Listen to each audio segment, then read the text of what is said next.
समय तो काफी हो गया, लेकिन कहते हैं कि ये जो भागवत कथा है, भागवत रूपी गंगा है, ये बड़े भाग्य से, बड़े किस्मत से मिलती है, ऐसे नहीं मिलती। और मिलती भी उनको है जो उसका प्यारा होता है।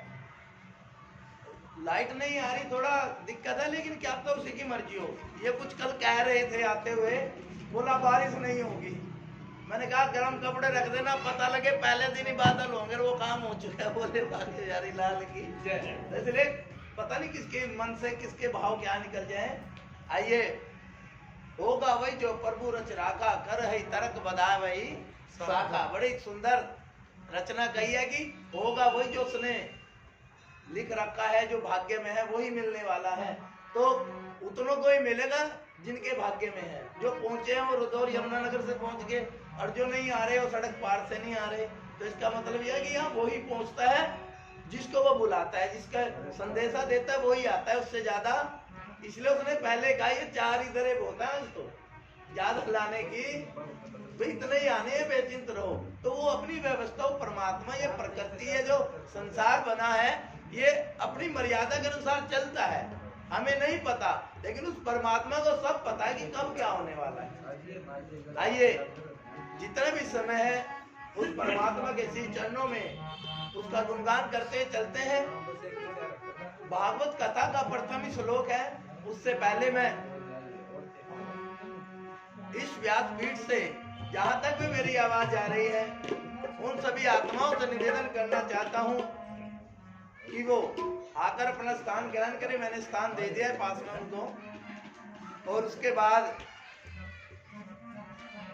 देव, दानव, मानव, यश, गंधर्व, स्वर्ग, पाताल, आकाश, जहां तक भी मेरी आवाज आ रही है, मेरे शब्द पहुंच रहे हैं, उन सभी से प्रार्थना करना चाहूंगा कि कथा में पहुंचे और अपने जीवन को धन्य बनाए। आगे ये भी बोलिए बाके बिहारी लाल की। उसे पता होता है कब देना होता है, वो कहता है जोर ना पड़े, है ना। आइए, कई दिन चल रहे हैं अभी तो।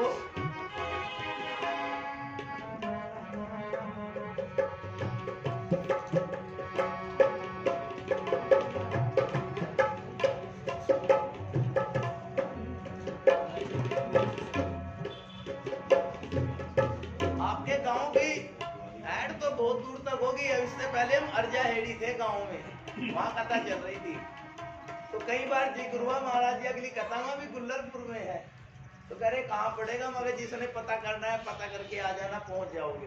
तो हमारे शर्मा जी भी पहुंचे हैं रदौर से, ये भी आए हुए थे वहां। तो कहते हैं कि तो भाव है तो प्रेम है तो खींचता है आदमी को, उनकी तरफ ध्यान मत दो। आइए, जब तक वो परमाणु बनते हैं, एक गुरु वंदना हमारे पंडित जी बोलेंगे, उसके बाद मैं कथा में प्रवेश करूंगा। दे दीजिए इनको माइक, उस वंदना के बाद चलते हैं। हेली हेली हेली हेली, बोले सच्चे दरबार की, बोले सतगुरु महाराज की। एक बार जरा हाथ खड़े करना, जिसने गुरु बना रखा जी, सबने गुरु बनाया हुआ है। वाह क्या बात है, बोलो सच्चे दरबार की। हेली हेली, बोले सच्चे दरबार की, दरबार की, बाकी बिहारी लाल की, बोले सतगुरु महाराज की। तो आइए, आज जो है हेली हेली हेली, तो आइए, बड़े कर्मों वाले हो आप, और जो है महाराज जी की वजह से, इनकी कृपा से जो है आप लोगों के दर्शन हुए हैं। तो आइए, आप लोगों का समय न लेते हुए एक गुरु वंदना। कहते हैं कि गुरु के बिना न तो गति है और न ज्ञान है, गुरु होना बहुत जरूरी है। बोले सच्चे दरबार की। हाँ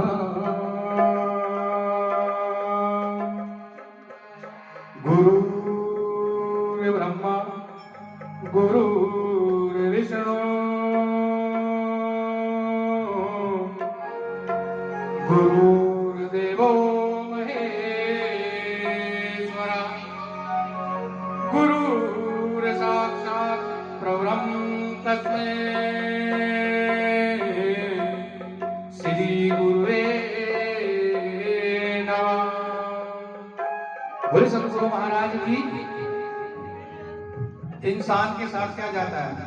सिर्फ उसकी अच्छाई, घर बाहर पैसा वैसा सब यही रह जाता है, सिर्फ उसके साथ उसकी अच्छाई।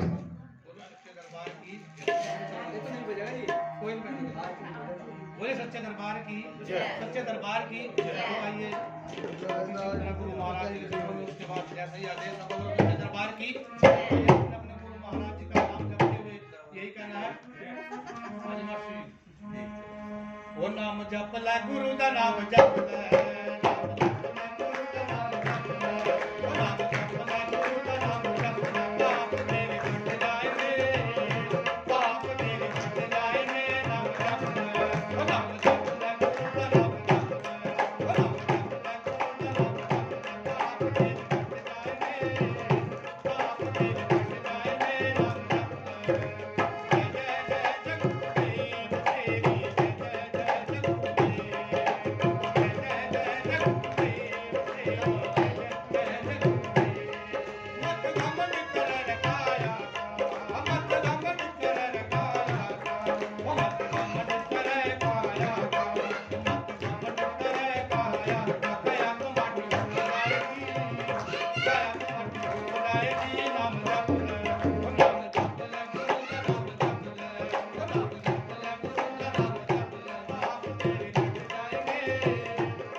हम अपने गुरुदेव महाराज की।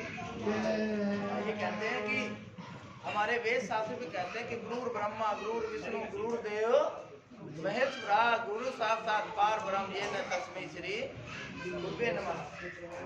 गुरु को तीनों लोक से बड़ा बता दिया गया है। ब्रह्मा बनाने वाला, विष्णु पालन करने वाला और शंकर भगवान संहार करने वाले, तीनों शक्तियों से जो ऊपर रखा गया है गुरु को, उसका एक कारण है। क्योंकि ये जो मानव चोला, जो इंसानी रूप में आप इस पृथ्वी पर आए हो, इस मृत्यु लोक में पहुंचे हो, तो इस मृत्यु लोक से निकलने का रास्ता केवल गुरु के पास ही होता है। इसी वजह से तीनों देवों को भी गुरु की शरण में जाने का है। बोले बाके बिहारी लाल की जय। और भागवत जी का भी प्रथम श्लोक है, श्री सचिदानंद आय रूपाय हर है परमात्मा। वो जो परमात्मा है वो कैसा है? सत चित आनंद है। वो परमात्मा जो है एक प्रकाश रूप है, वो हर जगह व्याप्त है, सर्वशक्तिमान है, अलग है, अगोचर है, अगम है, अनंत है, बेअंत है, सर्वव्यापक है, हर जगह है। कोई ऐसा स्थान संसार में नहीं है जहां उस परमात्मा को ही वो, इसलिए उस परमात्मा को, सत्ता को अपने अंग संग रख कर चलते हैं, वो हमसे दूर नहीं है। ये जो पूरी खलक है ये उसी परमात्मा के द्वारा बनाई गई है और उसी के द्वारा मिटा दी जाएगी।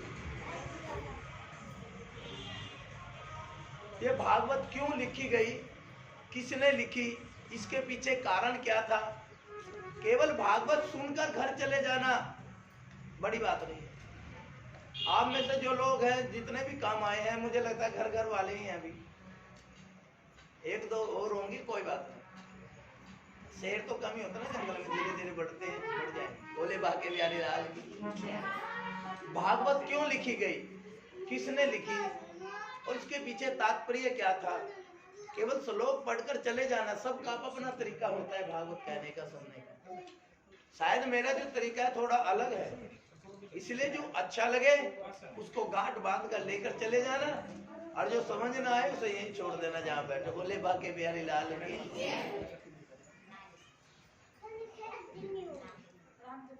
ये तो सबको पता ही होगा भागवत यहाँ क्यों हो रही है।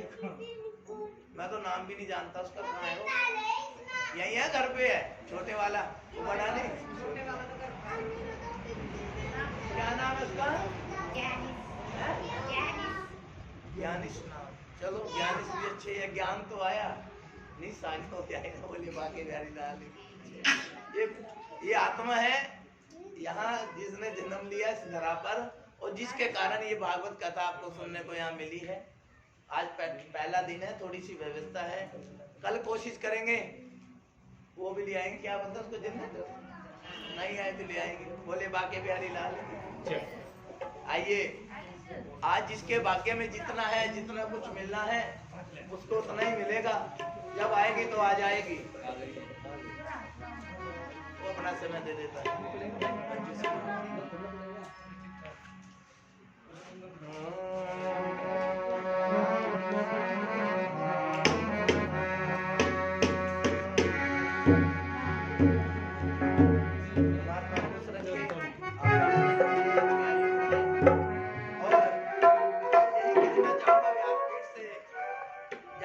मेरी आवाज आ रही है कि जो यहाँ जिस विभाव से पहुंचा है, जिसके मन में जैसे विभाव उत्पन्न हुए हैं, जो जहां से भी चलकर पहुंचा है, चाहे वो रदौर हो, चाहे करनाल हो, तो इस व्यासपीठ से इतना ही कहना चाहूंगा परमात्मा से कि परमात्मा इनकी इच्छाओं की पूर्ति करे, इनकी जो इच्छाएं हैं उनको पूर्ण करे। बस इससे ज्यादा कुछ नहीं कहना चाहूंगा। और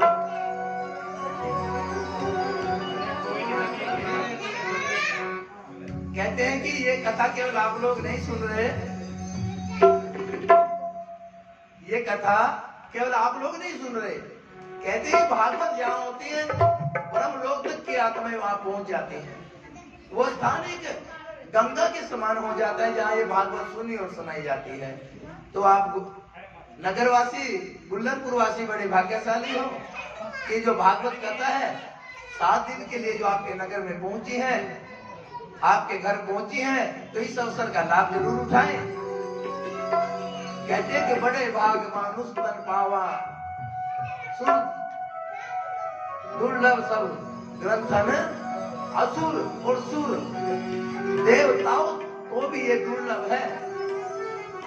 ये वही कथा है जो आनंद घाट पर सनकादि ऋषियों ने सुनाई थी। ये वही भागवत कथा है जो भोलेनाथ ने अमरनाथ की गुफा में सुनाई थी। ये वही भागवत कथा है जो गोकर्ण अपने भाई धुंधकारी को सुनाई थी।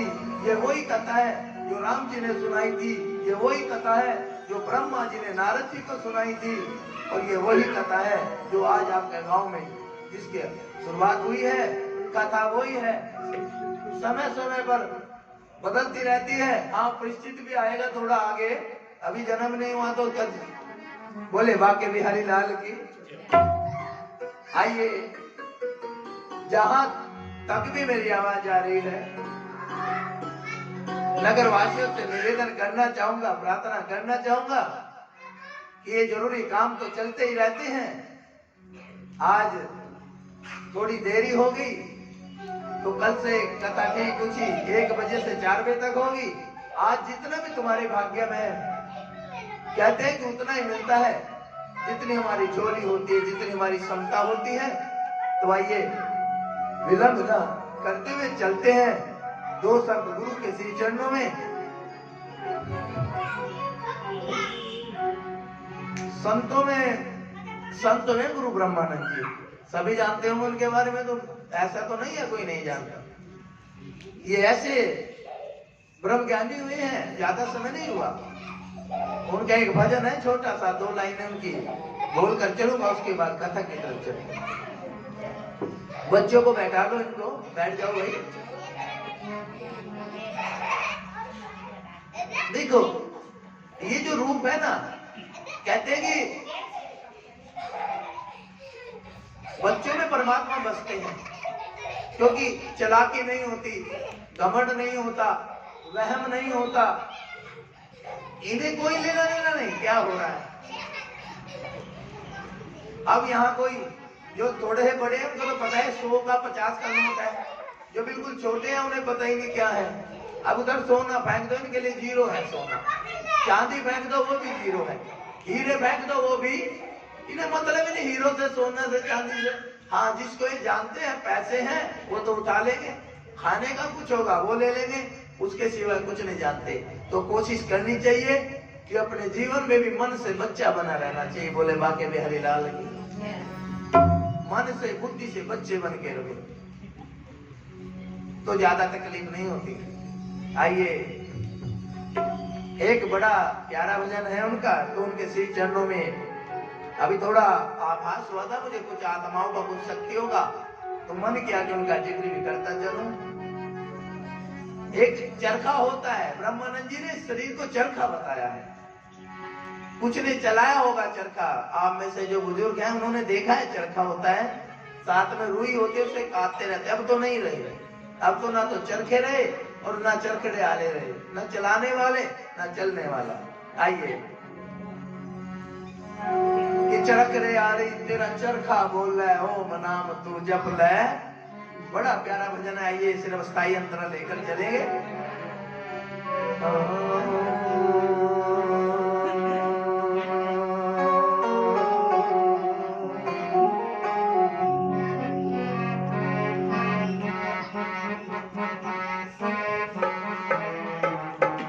आइए मेरे साथ सभी ने, जिसने जो भी गुरु बनाया है, जिसका जो भी इष्ट है, जो जिसको भी मानता है, आप अपने गुरु के श्री चरणों में ध्यान रखकर उसको याद करके उनसे निवेदन करते चलते हैं। चरखड़े आड़ी तेरा चरखा बोले, ओम नाम तू जप ले, तुही तुही। चरखड़े आड़ी ओ तेरा चरखा बोले, ओम नाम तू जप ले, तुही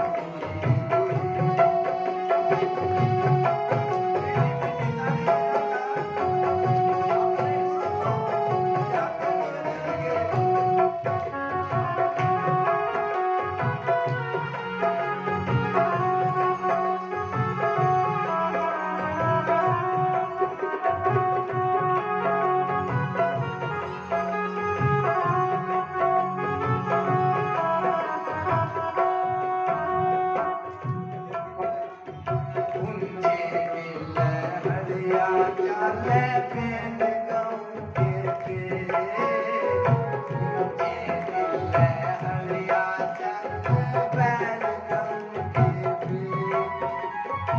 अब कोशिश करूंगा कि इसका भाव, इसका भेद भी साथ साथ खोलता चलो। क्या कहा कि ऊंचे टीले हरिया चादर बैल गऊ के, बहुत ब्रह्म ज्ञान की बात है, बहुत ऊंची बातें करके चले गए हो। महापुरुष वो आत्मा है, वो ब्रह्म ज्ञानी। क्या कहा? ऊंचे टीले हरिया चादर बैल गऊ के, हरिया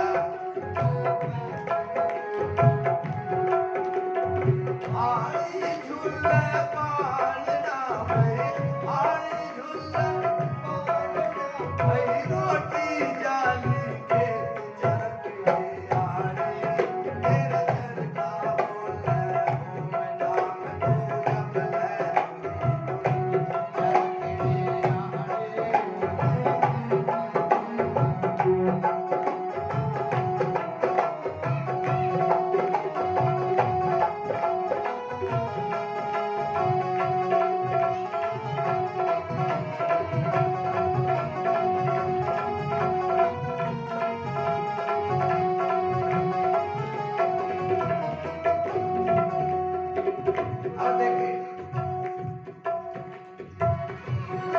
आगे भागवत में कथा आ रही है, उसमें बताकर चलूंगा कि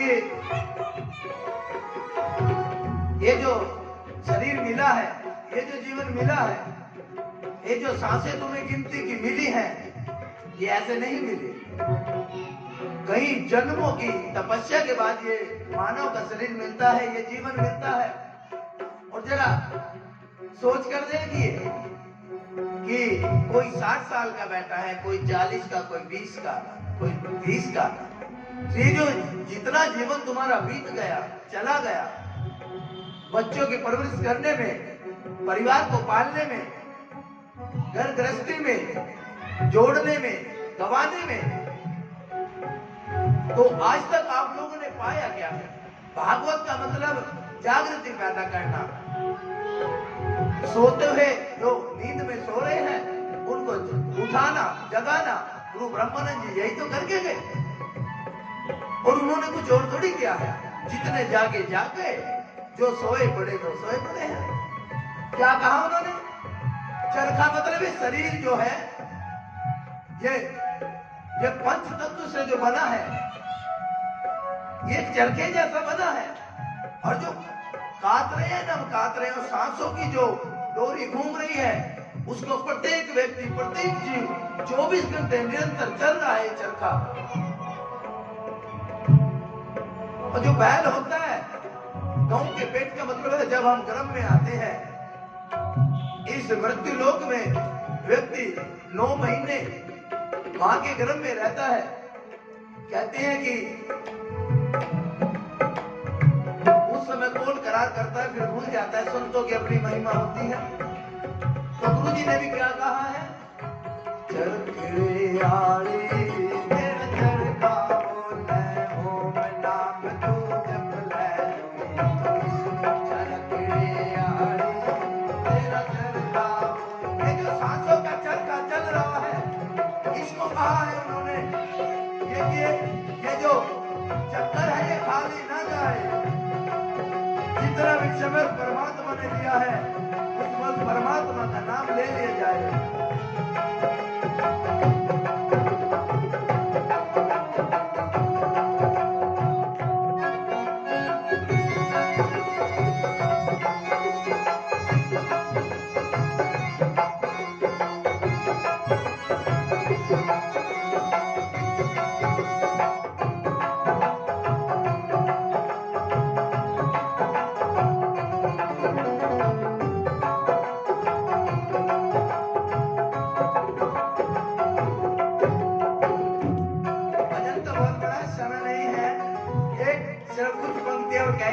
जिसमें ब्रह्म ज्ञान पूरे भजन ही।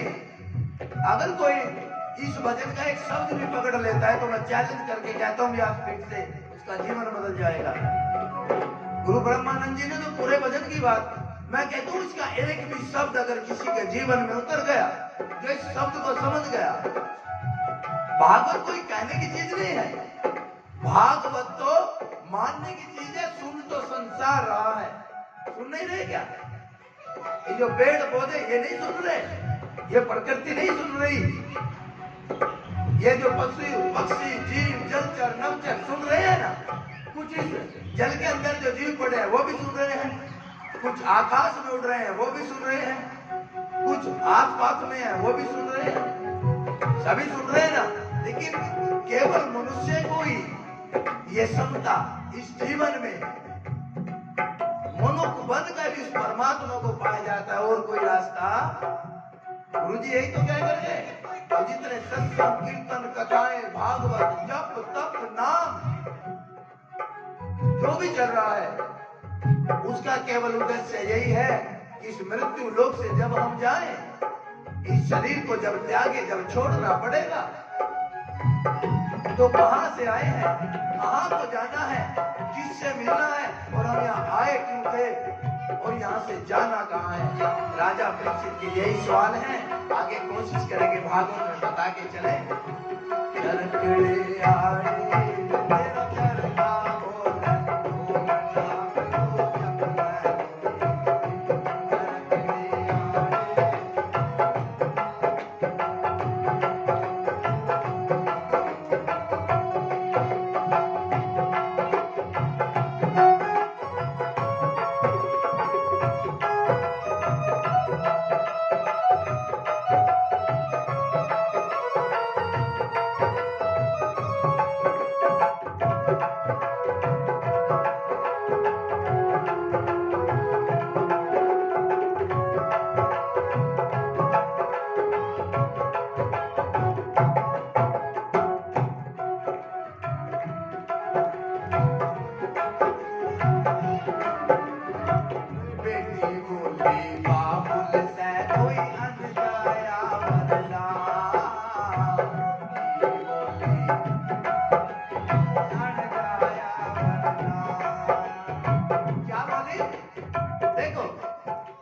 बेटी बोली बाबुल से अनजाया वरला। अनजाया मतलब जिसका जन्म, अनजाया उसे कहते हैं जिसको जन्म न दिया हो। संसार में कुछ ही ताकतें ऐसी हुई हैं जो अनजाई हुई है। जरा बता सकता है कोई कौन हुआ? बताओ, पता है किसी को जिसका जन्म ना हुआ?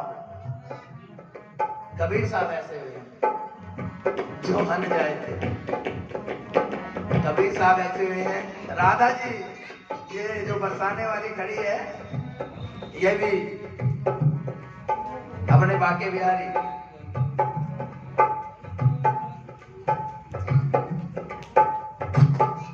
क्या कहा पिता से पुत्री ने कि कोई ऐसा बनना जिसका जन्म ही ना हुआ हो। अब बताओ, संसार में कोई ऐसा मिलेगा क्या जिसका जन्म ना हुआ? प्रकृति का नियम है कि सबका जन्म गर्भ से होता है। 4 प्रकार की श्रेणियां बताई गई हैं जन्म लेने की। जलचर, नभचर, एक तो जल में है, अंडज, पिंडज, दूध का जो श्वेतज, जो अंडे से पैदा होती हैं, जो गर्भ से पैदा होती हैं, एक सूक्ष्म रूप में प्रकाश से पैदा हो जाती हैं। कुछ ऐसी हैं जो हमें दिखाई देती हैं, कुछ ऐसी है जो हमें दिखाई नहीं देती। हमारी दृष्टि में वो ताकत नहीं होती कि हम उनको देख लें। ये जो भूत प्रेत, ये जो सूक्ष्म, ये आत्माएं जो हैं, हमारे देवता पितर हैं, देव हैं, ये सभी इसी श्रेणी से आते हैं। अनजाया जिसका जन्म ही ना हुआ। परम ज्ञान की बात बता दूं, आखिरी के दिन बता के चलूंगा कि अनजाया होता क्या है। आज नहीं बताऊंगा। बेटी बोली बाप से तो अनजाया,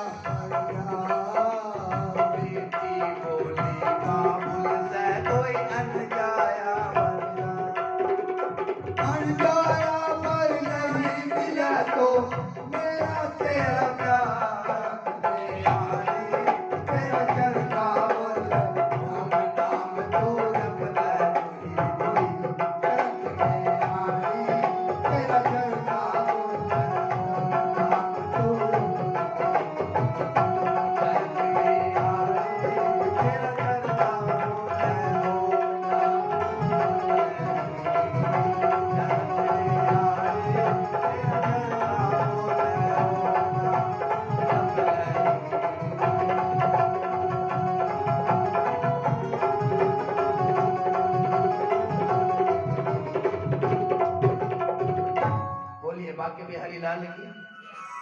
लक्ष्मीचंद जी ने तो ये भी कह दिया कि असली गुरु का चेला है जो उसका वेद बता दे।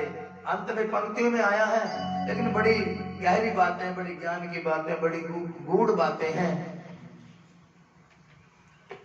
गुरु जी तो ब्रह्मानंद जी तो अथा सागर हुए, ब्रह्म ज्ञानी हुए हैं, पूर्ण रूप हुए हैं, सब रूप हुए हैं। तो उनके बारे में से ज्यादा नहीं कह सकता कि ऐसे हीरे भी इस मिट्टी ने, इस भारत की भूमि में वो बात है और कहीं नहीं है। आप किसी भी देश में चल जाओ ये चीज नहीं मिलेगी।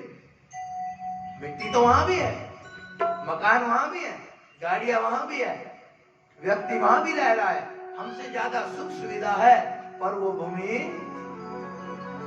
इसलिए संतों ने कहा है कि जितने भी संसार में अवतार हुए हैं वो भारत की भूमि पर हुए हैं। इसलिए धन्य है आप और हम जो हमें इस धरती पर इन संतों, ऋषि मुनियों, महात्माओं की इस भूमि पर जन्म लेने का अवसर मिला है। वैसे ज्यादा नहीं कहूंगा कुछ। आइए, अभी मैं बात कर रहा था भागवत की। कथा है क्या? कथा केवल परमात्मा की बड़ाई करना ही कथा है। बस क्या है? उस परमात्मा की बड़ाई करना। जो व्यास जी हैं जिन्होंने 3 वेद बनाए हैं, पहले एक ही था, 4 कर दिए थे। 4 वेद, पहले एक था, उससे 3 बने हैं। महाभारत की रचना भी व्यास जी ने की है। तो बड़े चिंतित बैठे थे ऐसे ही। तो उन्होंने नारद जी घूम रहे थे, महाराज अब चिंता में। बोला क्या करूं, इतना कुछ लिखने के बाद, वेदों की रचना करने के बाद मेरा मन शांत नहीं है, कुछ कमी है, कुछ मुझे खलता है। कि जैसे कुछ जीवन में कमी रह गई। बोला आप जैसे ब्रह्म ज्ञानी के जीवन में कमी? बोला हाँ। तो उन्होंने कहा कि इसका तो एक ही रास्ता है, आपने आज तक जिस चीज की भी रचना की है, जो भी ग्रंथ लिखे हैं, रचनाएं की है, भाव खोले हैं, व्याख्या की है, केवल संसार मात्र के लिए की है। आपने उस परमात्मा, उस नारायण का गुणगान, इसलिए आप अशांत हो। आप ऐसा करो, उनके बढ़ाई में कुछ लिखो। तो कहते हैं तब ये भागवत लिखी गई थी। बोले बाके बिहारी लाल की। एक बार कृष्ण जी से सवाल कर लिया संतों मुनियों ने। बोला महाराज की हाँ, एक बार की घटना है, पांडवों के समय की बात है। कृष्ण जी सो रहे थे ऐसे, और पांडव जो थे रोज उनको नमस्कार करने जाते थे। तो ऐसे पांडव खड़े थे और कृष्ण जी नींद में थे थोड़े। तो उन्होंने कहा कि कल्लू आया, कल्लू कुछ बड़बड़ा रहे थे, जैसे नींद में कोई बोलता रहता है साथ में। तो जो पांडव खड़े थे उन्होंने सुन लिया, उठे, नमस्कार किया, प्रभु प्रणाम, नमस्कार के नमस्कार। अरे अर्जुन सारे आए हो जी, कैसे जी प्रणाम करने आए थे? बोला प्रभु आप जब नींद में थे हम पहले आ गए थे, आप कुछ बोल रहे थे, आपके मुख से कुछ शब्द बाहर आ रहे थे, आप कुछ उच्चारण कर रहे थे, और वो कुछ ऐसा था कि कल्लू आया, कल्लू। तो क्या था जरा बताएं। तो बोले छोड़ो तुम्हारे बस की बात। जब उन्होंने निवेदन किया, उन्होंने कहा कि अब जो है समय बदलने वाला है और अब कलयुग आने वाला है, उसका आभास हो जाता है संतों को। तो उन्होंने कहा कि भाई अब समय बदलने वाला है, कोई आने वाला है, तो उसकी व्याख्या भी की गई है, बहुत गहरा ज्ञान है। तुम्हारे गांव में कौन सी भागवत है जरा बताना? पहली, दूसरी, तीसरी, इसी गांव के हैं सभी? कोई तो किस गांव का? कितनी हो गई पहले? तुम्हें भी 2 हो गई ना, तीसरी भागवत है। चलो पता है, मुबारक हो, किसी को तो पता है। अब 2 भागवत हो गई, अब तीसरी गंगा ये बह निकली है। तो परमात्मा तो ठोकर मारता रहता है, याद दिलाता रहता है, कोई माने या ना, कोई जागे या ना जागे। ऋषि मुनि संत महात्मा अब समय समय पर हमें जगाने आ जाते हैं, हमें उठाने आ जाते हैं। कौन कितना जागता है उसकी मर्जी। ये जो भाग्य है, इसको बदलने का अवसर परमात्मा देता है। कल जाके जब उसके घर पे जाओगे तो क्या जवाब दोगे जरा बताओ। अब भी जो जहां तक मेरी आवाज आ रही है यार, घरों में ही बैठे हैं, तो कल अगर वो जाकर कहेंगे कि परमात्मा अवसर नहीं मिला, तो क्या बहाना चलेगा क्या? भाई ये जो धर्म स्थान बने हैं भोलेनाथ का, एक तो मकान ये है और एक मकान इधर भी है। मैं तो आज ही देखा, तुमने तो रोज देखते होंगे। एक तो मकान ये है और एक उधर भी है। यहां तक तो ठीक है, लेकिन जिस दिन वहां जाना पड़ गया फिर करेंगे ये कब, ये क्या हो गया। एक आदमी 2 मकान हो सकते हैं ना, और तो नातों के नाथ भोलेनाथ है भाई। वो 2 बनाए 3 बनाए, उन्होंने कौन सा चिनाई करनी है? वो कौन होते हैं वो जो मकान बनाते हैं? मिस्त्री। अब उनके तो अपने ही है, स्वर्ग वालों के तो वो तो कहते हैं छुए लबना के त्यार। उन्होंने तो ऐसे ही करना है ना, देवों के देव जो चाहे बना दे भाई। तो एक तो मकान ये है जिसे शिवालय बोलते हैं, और एक मकान वो है जिसे, और मैं उसको क्या कहता हूँ, रेस्ट हाउस। क्या कहता हूँ मैं? रेस्ट हाउस कहता हूँ। रेस्ट का मतलब आराम करना, और हाउस का मतलब घर। जहां जाके आदमी आराम करे बिना किसी डिस्टर्बनेस के, कोई परेशान न करे, वो है वो। वहां कोई नहीं जाता। एक बार जाके देख लो, अगर कोई आ जाए गलती से भी नहीं आएगा, दिख भी गया तो रेस दे लेंगे गाड़ी में, स्कूटर में, बोला जल्दी निकल दो यहाँ से, है ना। कोई जाता है क्या वहां परेशान करने, बताओ। तो वो एक घर वो है, लेकिन कड़वा सच ये है कि जाना वहां भी पड़े। जाना तो सत्य है ना भाई। जीवन सत्य है तो मृत्यु भी तो। जीवन और मृत्यु पहलू है एक सिक्के के। देखो जिसने जन्म लिया है उसकी मृत्यु निश्चित है। संत महात्मा यही तो कह गए। तो भाई जब तक यहाँ हो तो खुश हो, लेकिन जब वहां जाना पड़ेगा तो रोना पड़ेगा। लेकिन कभी सोचा है कि जाना तो वहां भी। अच्छा तुम जितने भी हो 2, 4, 10, 15, तुम में से कोई ऐसा भी है जो ये कहते कि हम नहीं जाएंगे? कोई एक बता दो, या जहां तक मेरी आवाज जा रही है इस ब्रह्मांड में वहां तक कोई भी है एक बता दे। लेकिन एक है वो बता सकता है, वो ब्रह्म ज्ञानी, वो कहेगा मैं वहां। बस उससे बचने का एक ही रास्ता है, उस परमात्मा की प्राप्ति, उस ज्ञान की प्राप्ति, उस ब्रह्म ज्ञान को पा लेना, खुद का पता कर लेना कि हम आए कहां से हैं और हम जाएंगे। बस भागवत का महत्व यही है। भागवत का महत्व चल रहा है कि भागवत क्यों कही गई, क्यों सुनी गई, किसने कहा, कब कहा, क्यों कहा, ये कारण था। ऋषि मुनियों ने निवेदन किया, पांडवों ने कहा कि प्रभु कलयुग तो आ रहा है, पर इससे बचने कोई रास्ता है क्या? तो आगे बताएंगे इसका रास्ता क्या है। संत तो कह के गए हैं कि मुक्ति का कोई तो यत्न कर ले रे बंदे, छोड़ा थोड़ा है ना रास्ता। अब क्या बताया भजन में? मुक्ति का कोई तो यत्न कर ले रे बंदे, थोड़ा थोड़ा हरि का। मानते हो ना इस बात को? आइए 2 शब्द कह के चलेंगे। जो मानता है वही कहना, जबरदस्ती नहीं। अब कहते हैं कि ये जीवन मिला क्यों है? ये जीवन ही परमात्मा की प्राप्ति के लिए मिला है बस। नहीं तो बच्चे तो सभी पालते हैं ना भाई, बकरी, भेड़, गाय, भैंस, चिड़िया, मैना, तोता, चींटी, सभी के संतान है, परिवार है ना सबके। बताओ सबके, वो बच्चे नहीं पाल रहे क्या? उनके फैमिली नहीं है क्या? लेकिन केवल मनुष्य जो जन्म मिला है, केवल यही उस परमात्मा को मिलने का रास्ता है, अन्यथा फिर वहां जाना पड़ेगा। बोले बाके भी हरि लाल की। आइए वो यतन इस कथा में 7 दिन बताएंगे। जिसको करना है कर लेना, जिसको नहीं करना मत करना। आइए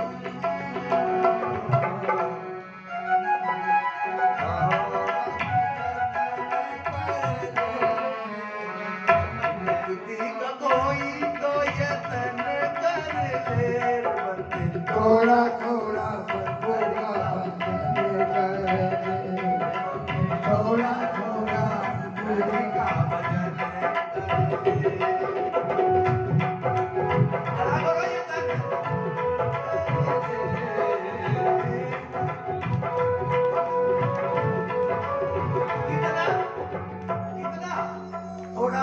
थोड़ा थोड़ा थोड़ा जितनी तुम्हारी सामर्थ्य है। जरूरी नहीं कि 1 किलो कर लो। इसलिए संत क्या करे? थोड़ा थोड़ा आदत थोड़ी थोड़ी डालो, फिर धीरे धीरे बढ़ाते रहो। पहले 1 रोटी, फिर 2, फिर 3, फिर 4। अगर आज ही लाल कपड़े पहन के कुछ बुढ़िया से कोने में बैठ जाते ताकि काम ना करना पड़े, बोला मर्द पूजा का टाइम हो गया, आरती का। चाहे वहां सोच रही हो अपने घर के बारे में, कैसे होंगे मेरे घर वाले, लेकिन बहाना। लेकिन प्रभु कहता कोई बात नहीं, जैसे हो मुझे मंजूर है। थोड़ा थोड़ा कर लिया करो ना। अरे थोड़ा थोड़ा हरि का भजन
छूट जाएगा।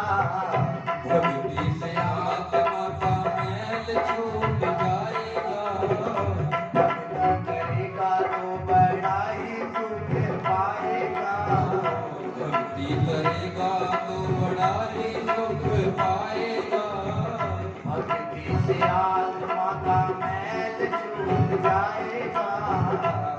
कीर्ति से आत्मा का मैल छूट जाएगा। आत्मा के साथ साथ मन कर ले, आत्मा के साथ साथ मन कर ले, बंदे थोड़ा थोड़ा हरि का भजन कर, ओ थोड़ा थोड़ा हरि का भजन कर ले। बेटे कभी ताड़ी परमात्मा के प्यार में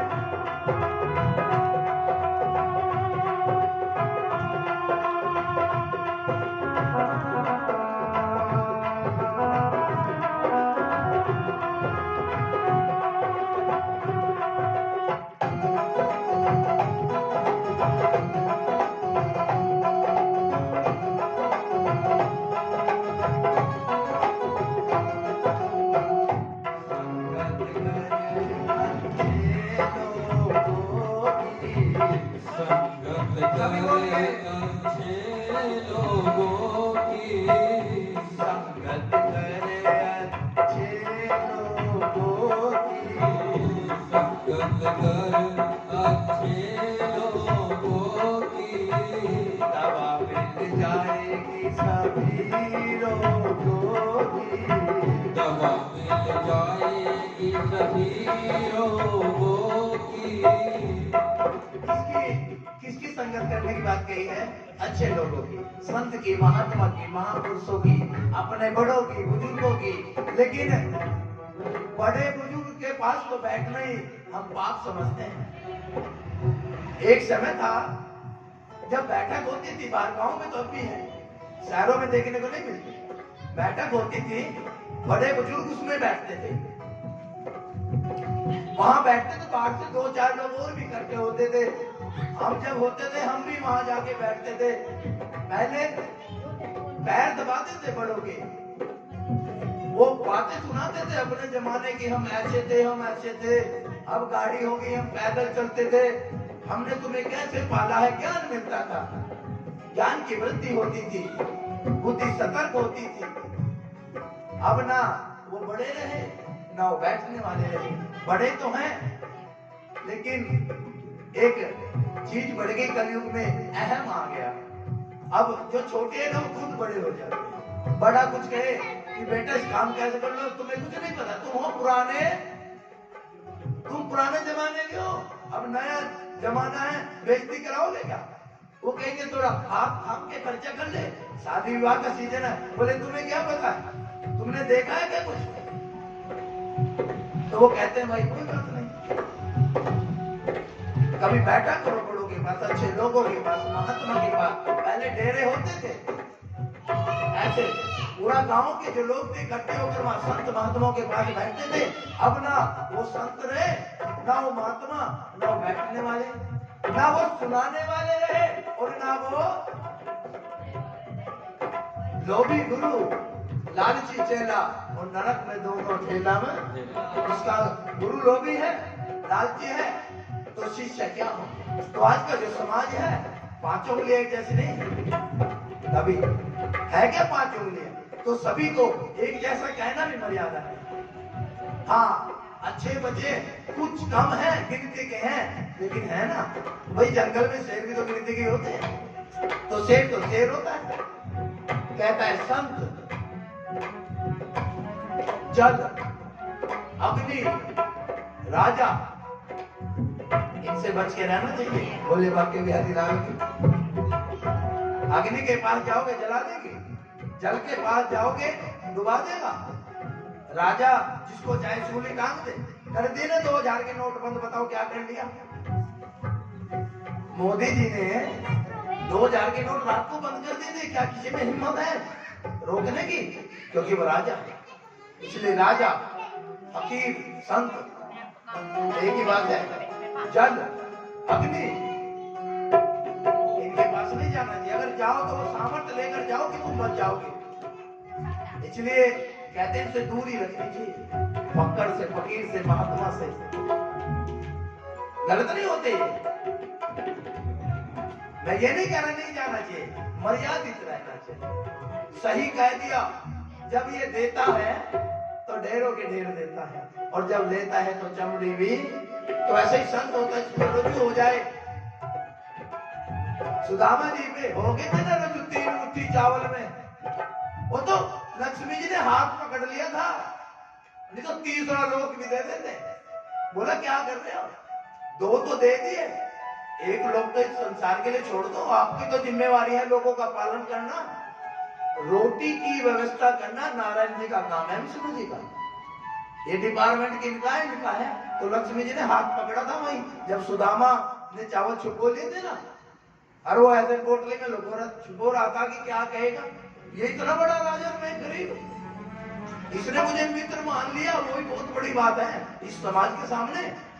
आजकल तो कोई दोस्त को बचपन कर कोई एक डीसी बन जाए या छोटा सा पुलिस वाला ही बन जाए तो बोलते हैं यार इसको, इनको बताना पड़ेगा कौन है मित्र है, मुंह ही फेर लेते हैं, पहचानते ही नहीं।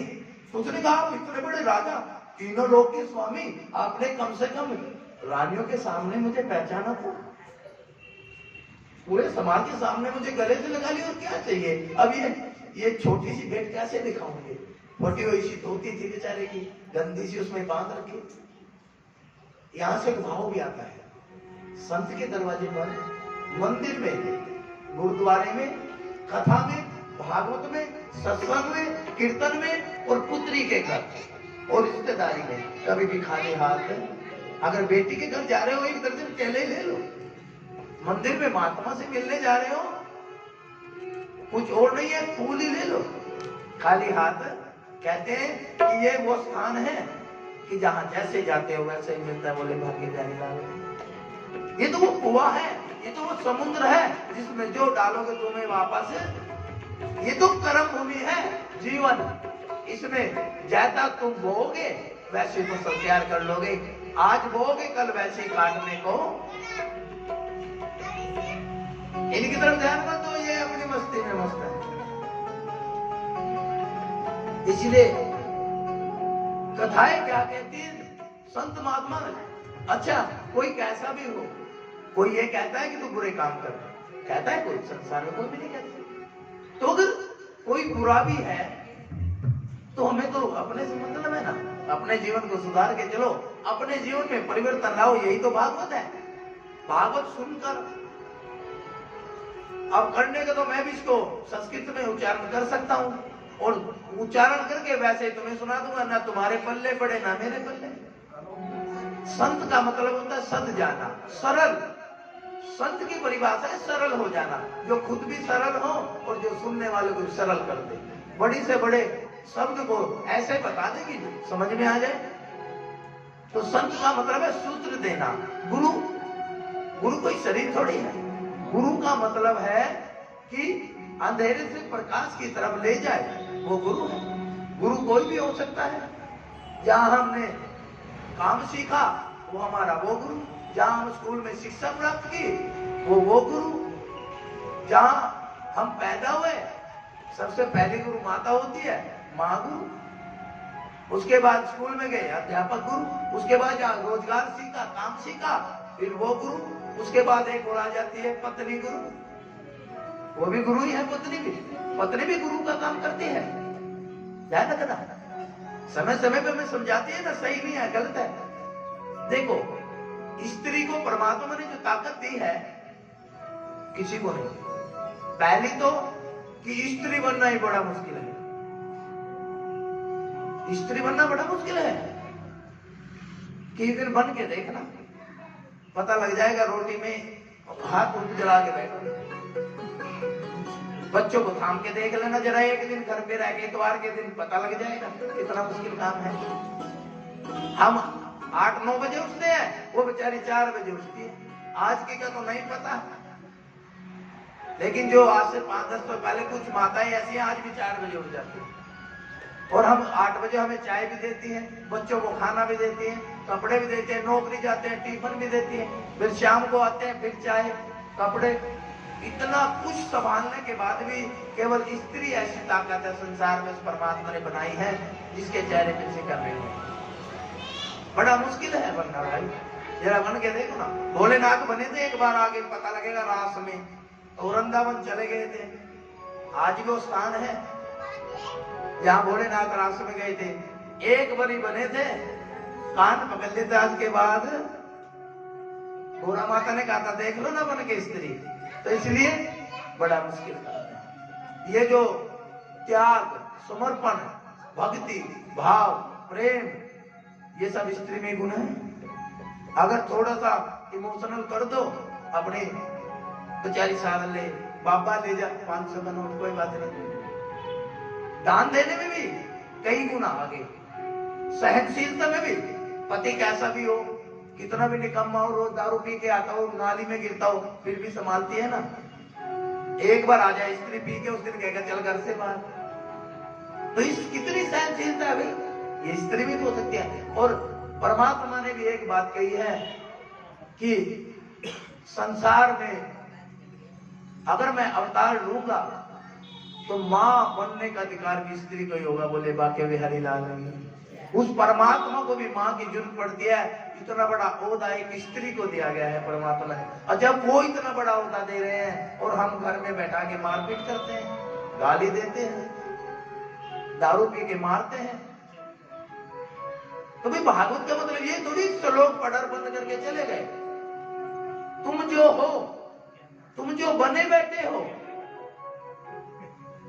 और तुम जो असलियत में हो, तुम्हारे उसी स्वरूप को याद दिलाना, जागृति देना, वैराग्य पैदा हो जाए, ज्ञान पैदा हो जाए, भक्ति पैदा हो जाए, यही भागवत है। ऐसे भागवत कथा शुरू होती है। बोले बाके बिहारी लाल।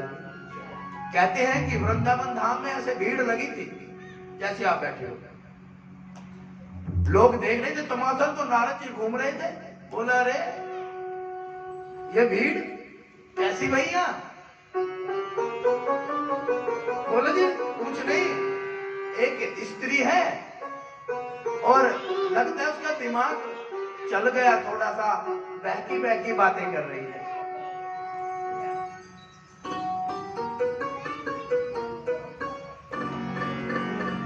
अच्छा तुम में से वृंदावन कौन कौन गया जरा बताना। कुछ वृंदावन वाले तो यहीं बैठे, उनके तो भाग्य बहुत बड़ा है भाई। ऐसी आत्माएं जिन्हें उस भूमि पर जन्म मिले तो उन्हें कुछ करने की समस्या, वो तो है किस्मत वाले जिन्होंने उस भूमि पर जन्म मिल गया। उनके लिए तो कह भी नहीं सकते कोई शब्द, वो तो इतने भाग्यशाली हैं। शब्द ही नहीं है, निशब्द है हम जिन्होंने उस भूमि पे जन्म मिला है। आप में से कौन कौन गया जरा बताना। वृंदावन जो गया हो, ममता तो गई होगी पक्का, चाहे लड़के गई हो सिद्धों के साथ। बोले बाके बिहारी लाल।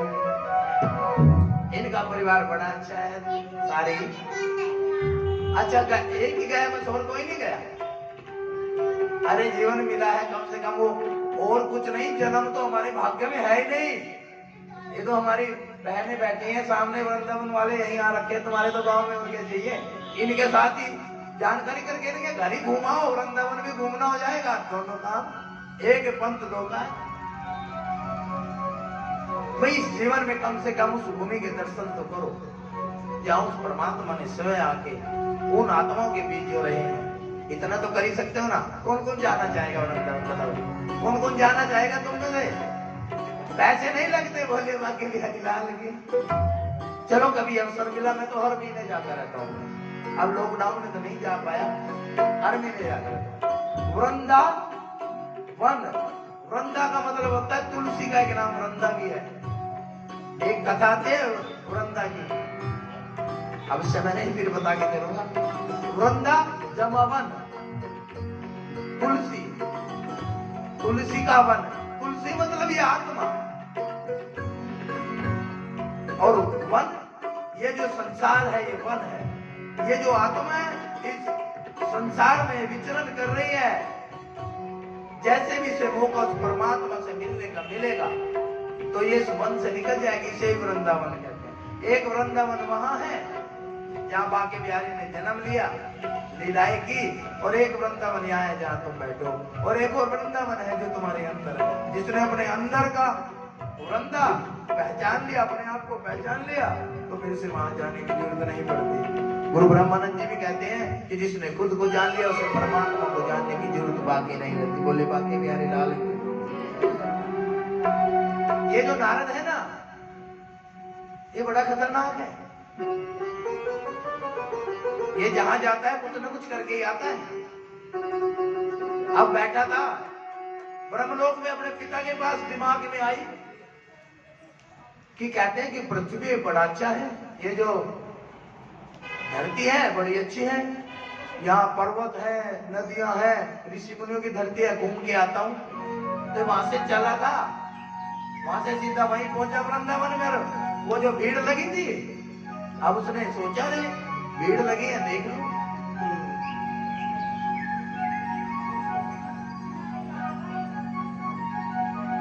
पंडित जी लेट बनी हो रहे हैं,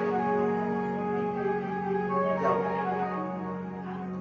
मुझे पता है तुम्हारे भाव कुछ और चल रहे हैं। मिल के जाने मिल के तो बहुत टाइम लग जाएगा, मिल तो रखे ही हैं। कोई बात नहीं, मैंने कह दिया एक सादे सब सदे, सब सादे सब जाए, एक को सुमरो नाम का जल तन रहा। कहते हैं कि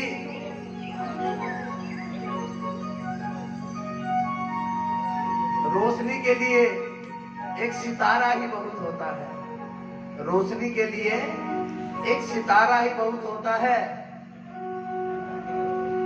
और समंदर को इशारा ही बहुत होता है। डूबने के लिए बीच में जाने की जरूरत नहीं पड़ती, उसके लिए तो किनारा ही बहुत बोले वाकई बिहारी लाल जी। तो समंदर को इशारा ही बहुत है। ये जो जीवन मिला है इसका सदुपयोग करके चले। और जो अभी घरों में बैठे हैं उनसे निवेदन करना चाहूंगा, कल इस भागवत रूपी गंगा में स्नान जरूर करें।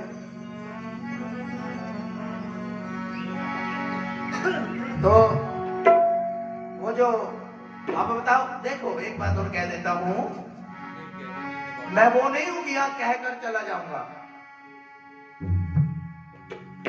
मैं पूछता जरूर हूं, पूछता जरूर हूं कथा कहां है। आज तो पहला दिन है इसलिए मैं तुम्हें कह नहीं रहा कुछ भी, ठीक है ना बोलता, क्यों नए नए हैं, कभी पता लगे ये भी ना है कर, फिर किसको सुनाऊंगा। चिंता मत करो, भीड़ इतनी होगी यहाँ जगह नहीं पाएगी, बोले बाकी बिहारी लाल। तो ओ मनवारे, हेलो हेलो, आइए क्या कह रहे हैं उनका मन जरा ओ सुनिए। मनवारे, हरि के गुण गाए, गाए जीवन जाए, पीता जाए, ओ जीवन जाए, पीता जाए, ओ मनवारे।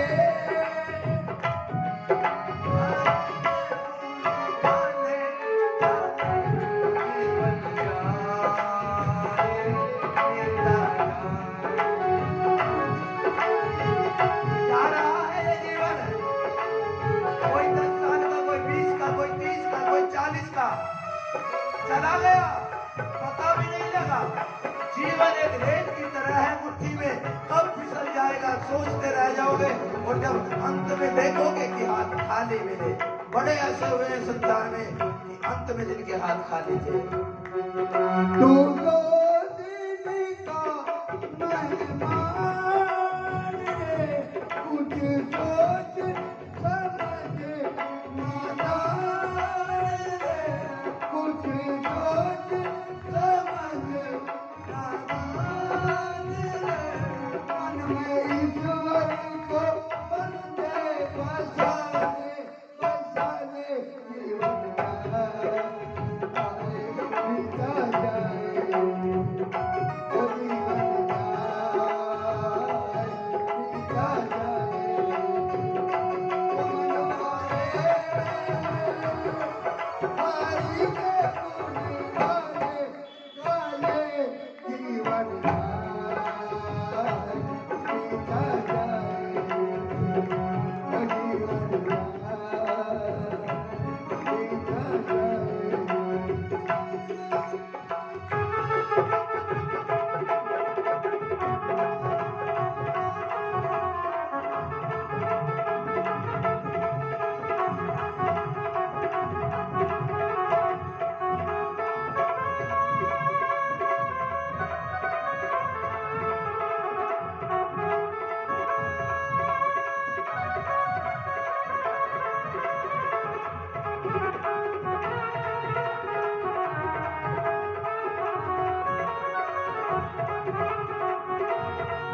क्यों आया था, और आके फंस गए इस परिवार में,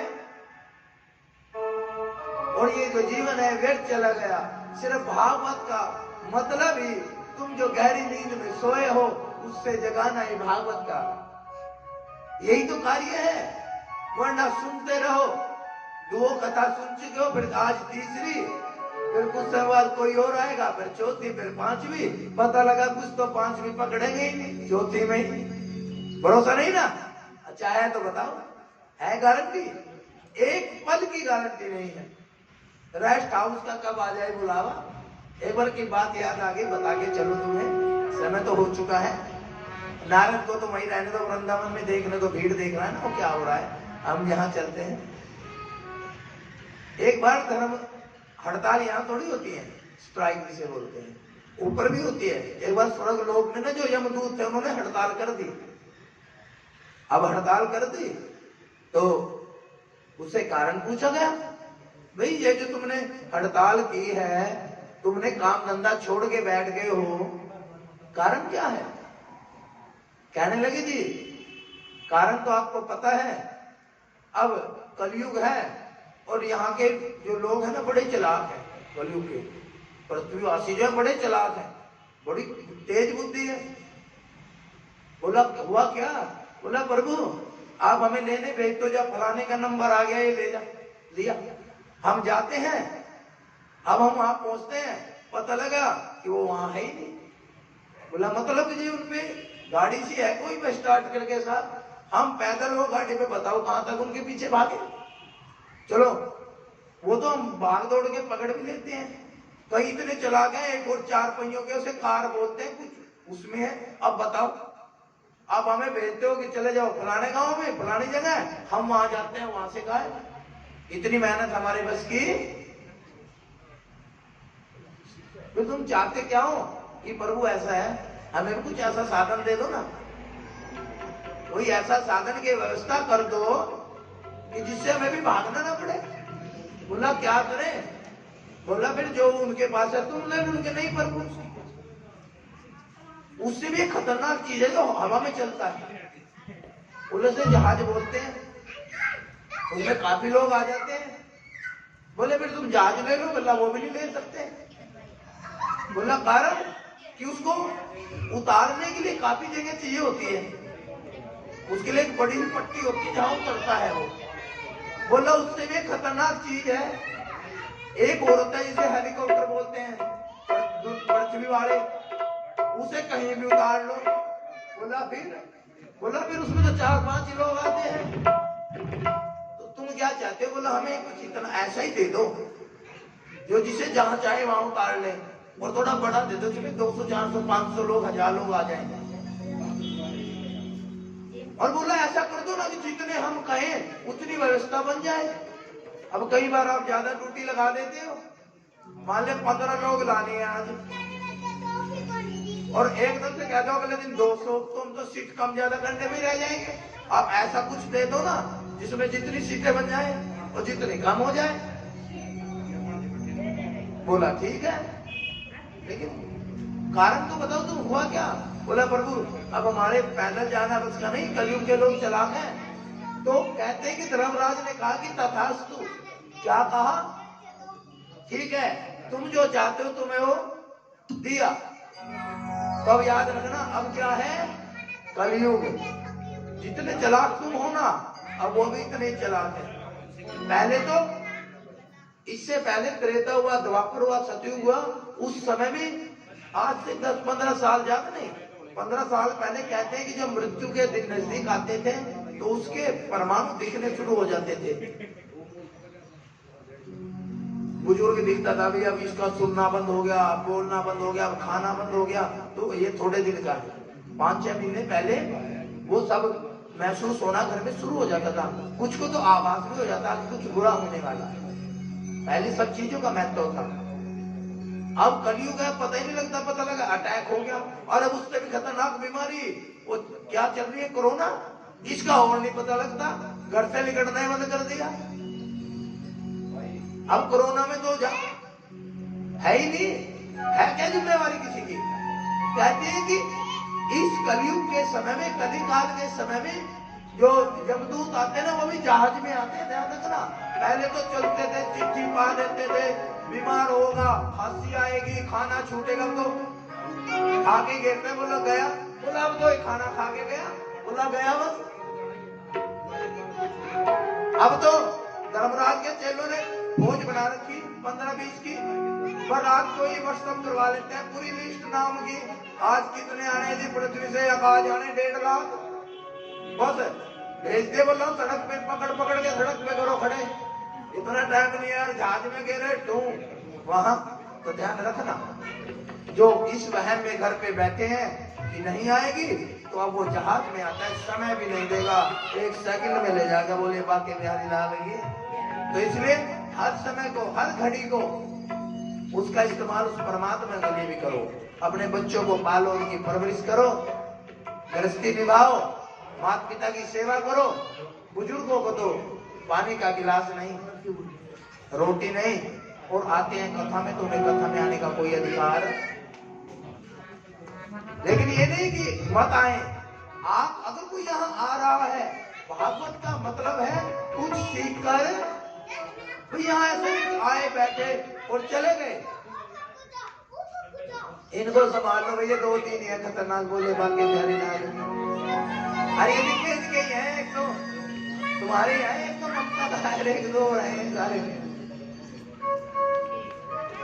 देखो इनका अपना काम है, हमारा अपना।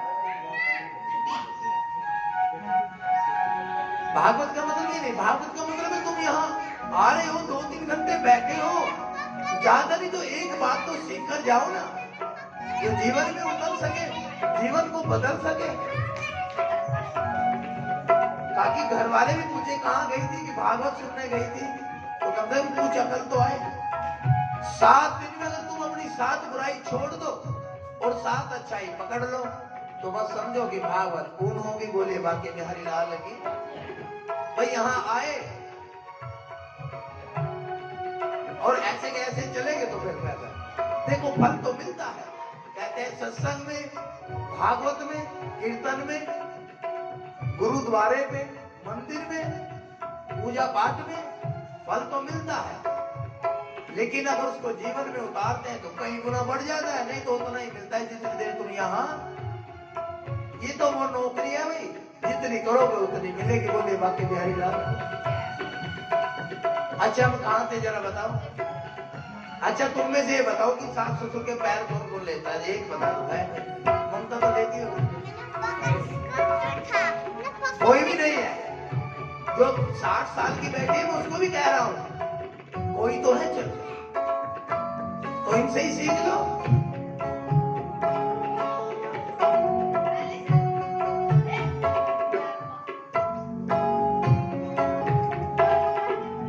अच्छा आज जाकर ना जिसकी सासू है, ससुर है, यार उनके पैरों के हाथ लगाना बस, तो पूछेंगे क्या हो गया भाई, आज क्या हो गया, कुछ करवा के तो नहीं आई। ऐसे हमारी कथा चल रही थी, मैंने ऐसी कथा में कह दिया, तो आज जाके सास ससुर के बड़ों का सम्मान करना है, पैरों के हाथ लगाना भाई। उसने बेचारी ने जाके लगा दिए। अब गलती से उसने हुआ क्या कि वो जोत के पास खड़ी, उसके हाथ पे वो सिंदूर लग गया, और जब ये हाथ धो के पूछे नहीं होंगे, थोड़ा सिंदूर गिल्ला हो गया, जाके सासू के पैरों के लगाया, वो छूट गया थोड़ा सिंदूर। बोला क्या करवा के आई, बोले भाग्य बिहारी लाल की। तो जब कोई ऐसा व्यक्ति जिससे हम कोई उम्मीद ना करें, या हमारा कोई बच्चा जो शैतान होता है घर में, और कोई ऐसा काम करते जो उम्मीद ना हो, तो अचंभा तो होगा ना, ये कैसे सुधर गया आज।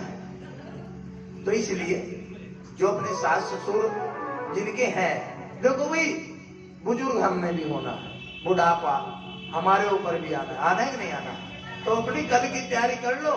कहते हैं संसार, ये जीवन एक कुआं है, इसमें जैसा दोगे वैसा मुड़कर तुम्हें मिलेगा।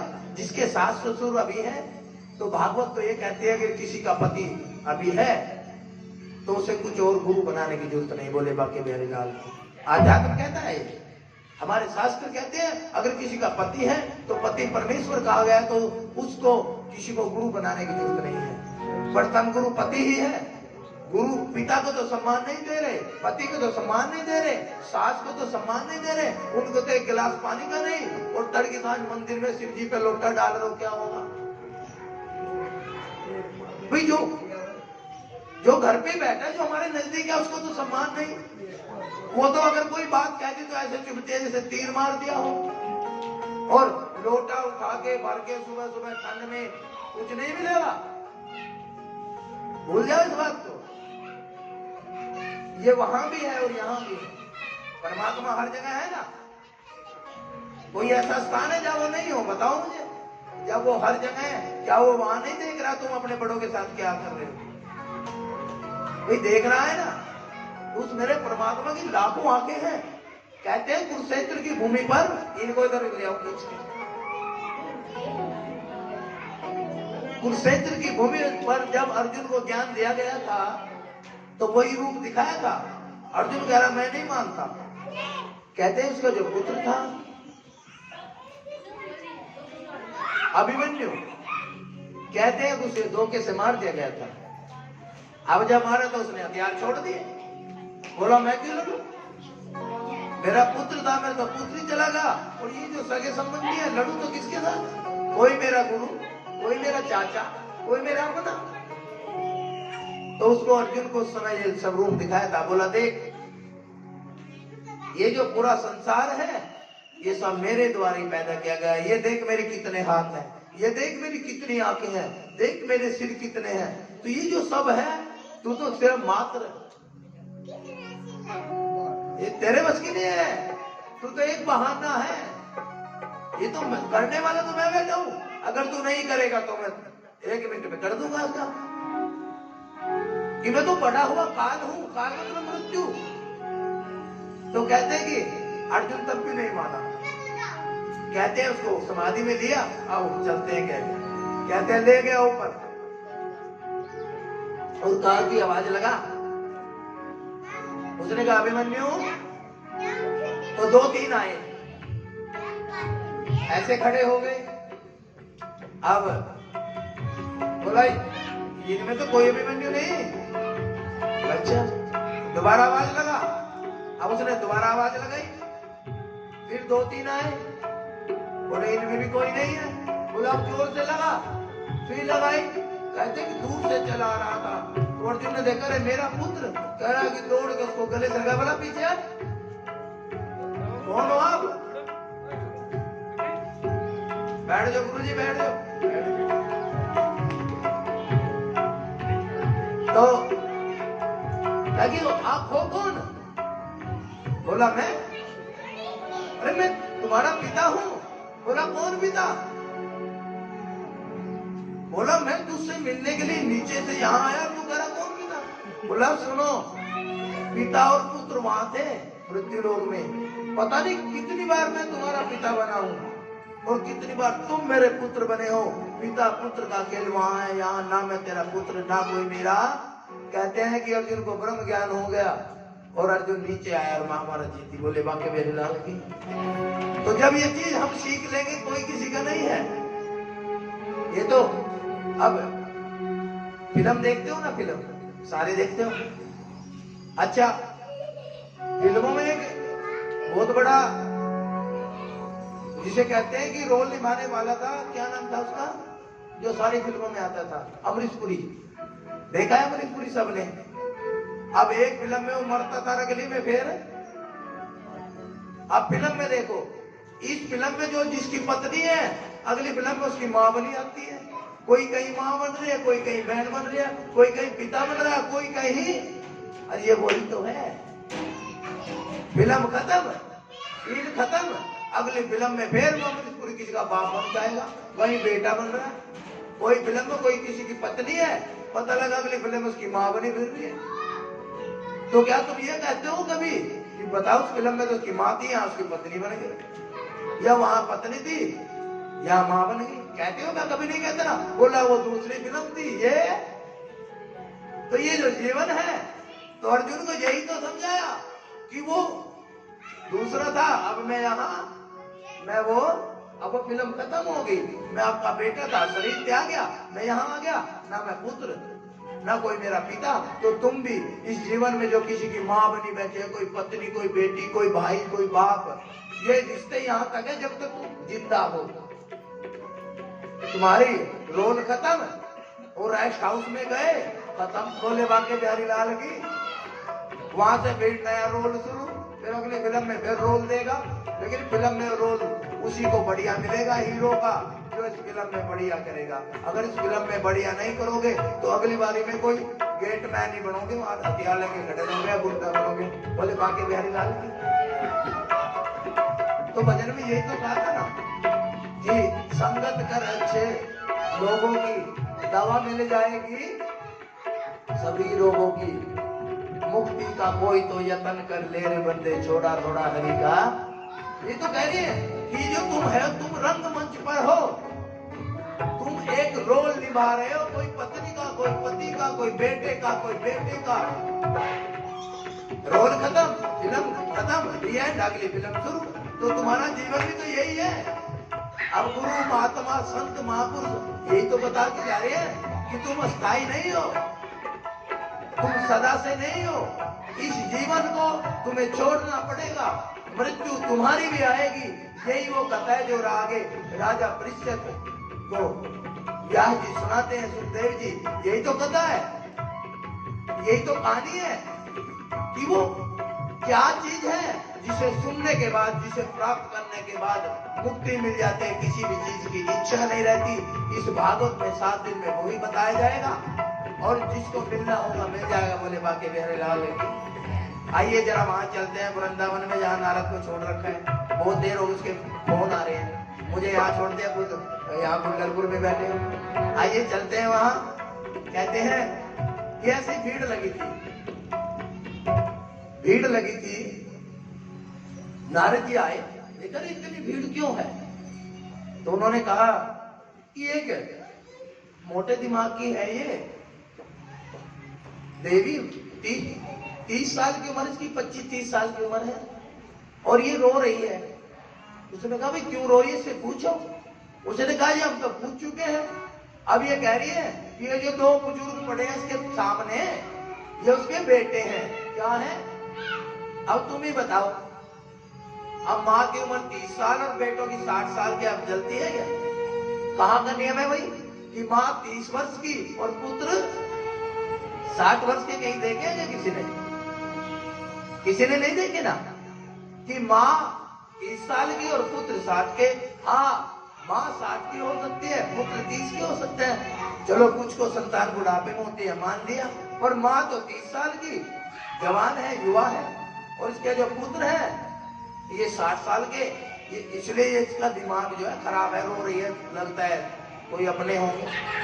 नारद बोला साइड में हटो, मैं देखता हूँ।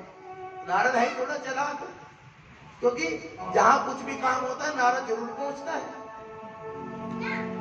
अब कल बताऊंगा नारद करता क्या क्या है, बहुत काम करता है नारद। अब यहाँ पहुंच गया, कहा जरा साइड में हो जाओ, मैं देखता हूँ ये हो क्या रहा है। अब गया, अब कहा भी हटो। उसके बाद क्यों रो रही है? देवी क्यों रो रही है? किसी ने मारा क्या तुझे? बुरा कहा क्या? कहां से है तो कहां से आई है? कहती है कि मेरी मत पूछो, मैं दुखियारी हूं, परेशान हूं, और ये लोग कह रहे हैं कि मैं पागल हूं, पर मैं झूठ नहीं बोल रही। ये जो सामने पड़े हैं ये मेरे पुत्र हैं, इनको घर दे दो, कुछ गुलाब दिला दो दुकान पे। बोले बाकी प्यारी ला दो कि बच्चों को खाने से बड़ा प्रेम होता है, बस दिला दो दुकान पे कुछ 2-4 मिनट के लिए। तो कहते हैं कि संसार में 3 हट हैं, बता के चलो, भाव आ गया। स्त्री हट, बाल हट और राज हट, वो मैंने पहले भी जिक्र किया था। अगर ये बच्चे अपने हट पे आ गए ना, इनको कितना रोक लेना, रुकने वाले जितना रोकोगे उतना कूदेंगे। स्त्री भी ऐसी है, अगर अपनी हट पे आ जाए तो महाभारत करवा देते हैं, बोले बाकी नहीं। और राज हट भी ऐसी होती है, अगर राजा चाहे जिसको फांसी टांग दे, जिसको चाहे बचा ले। तो अब नारद ने कहा कि मैं कुछ करता हूं, मुझे यकीन हो गया, लेकिन तेरी ये दुर्दशा हुई कैसे? बोली में द्रविड़ से होते हुए और वृंदावन जब पहुंचे तो मैं तो जवान हो गई और ये जो मेरे बेटे हैं ये बूढ़े हो गए। ये मेरे जैसे ही थे। अब ये मेरे साथ घटना हुई, अब लोग मान नहीं रहे कि हुआ क्या। तो बोले कि ये तो बड़ी दुख की बात है। उन्होंने कहा मैं पता करता हूं। अब नारद जी ने कहा इसका जवाब तो ब्रह्मा जी दे सकते हैं। ब्रह्मा जी के पास पहुंचे। ब्रह्मा जी ने कहा भी मुझे तो नहीं पता, मेरे बस की बात। अब फिर भोलेनाथ के वहां गए। भोलेनाथ बोले मुझे भी नहीं पता भाई ये क्यों हुआ। कहते कि चिंता में घूम रहे थे तो सनकादि ऋषि मिले, सनक, सनंदन, सनत और सनत कुमार। ब्रह्मा जी के सबसे पहले 4 पुत्र हुए हैं। ब्रह्मा जी ने इन्हीं को वेदों का ज्ञान दिया था, परंतु ये नहीं माने, शादी नहीं करवाई। आज भी उसी बाल रूप में 6 वर्ष की अवस्था में घूमते रहते हैं। बोले ना नारद कहाँ घूम रहे हो महाराज? बोला प्रभु चिंता में हूँ। बोला चिंता तो बताओ। कहते चिंता इतनी है कि मुझे एक स्त्री मिली है वृंदावन में और वो कह रही है कि वो 30 साल के, उसके जो पुत्र हैं वो 60 साल के हैं और कह रहे कि मूर्छा अवस्था में मरने वाले हैं। तो ये मेरे साथ क्यों हुआ जरा कोई बताए मुझे। तो ऋषि बोले इसमें कौन सी बड़ी बात है, उनको भागवत सुना दो, उनको भागवत सुना दो। कहते हैं कि आनंद घाट पर हरिद्वार में, उस घाट का क्या नाम है? आनंद घाट। आनंद घाट पर सनकादि ऋषियों ने नारद जी को वो भागवत, ये जो कथा आपके गांव में ये सुनाई थी। कहते हैं जिसे सुनने के बाद वो जो वृंदावन में बैठी थी ना स्त्री, उसका नाम था भक्ति। क्या था? और उसके जो पुत्र लेटे हुए थे उनका नाम था ज्ञान और वैराग्य। क्या नाम था? अगली बार कथा हो कोई पूछे तो बता देना।